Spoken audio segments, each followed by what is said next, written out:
Hi, I'm Dr. Athena Paradise, and I want to talk with you today about dementia prevention. So thanks for joining me. This is a big issue on millions of people's minds these days, and pretty much everyone knows someone who's been affected by dementia, either in their friend circle, their community, or their family. Many people do not understand that in the DSM, the medical diagnosis book, dementia is called diabetes 3. And that is because dementia is so profoundly connected to sugar, and so they call dementia diabetes of the brain. It is the sugar we're ingesting that contributes in a huge way to dementia.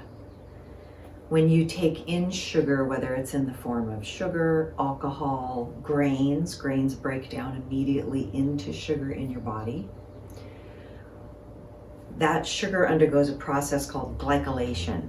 And glycylation is kind of like when you cook something and it gets that brown, caramelized, yummy, kind of candied feel, like when you make bacon really brown and it gets all crispy and brown, or you cook cookies and it gets that wonderful kind of caramely cooked sugar thing.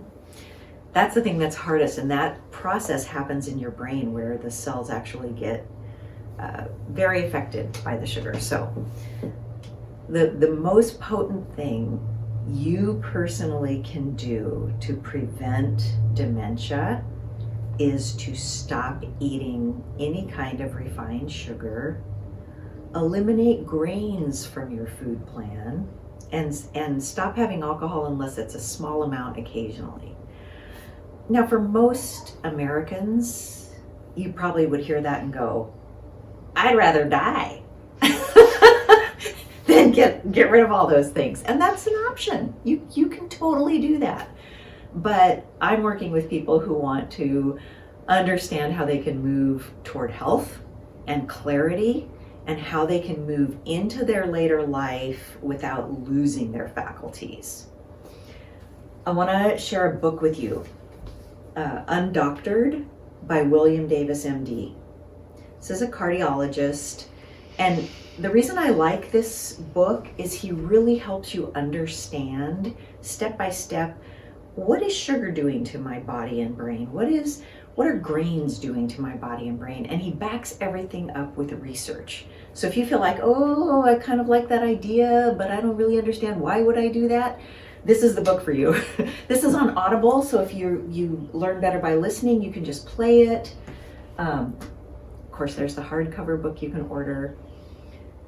You can also get the CDs, or I guess I'm a little bit older, so you probably can get this on iTunes. Anyway, this book will really help you understand the science behind why is that important and what is that going to do for me. Now, one of the things I do with my patients that seems to be pretty successful, I mean, if I tell you, okay, reach your hand up and touch the ceiling, nobody's going to do it because we're sitting down and there's no way we can reach it. That's kind of how it feels to say, okay, stop having sugar, grains, and alcohol. It's like, I could never do that. So what I tell people is start with just one thing.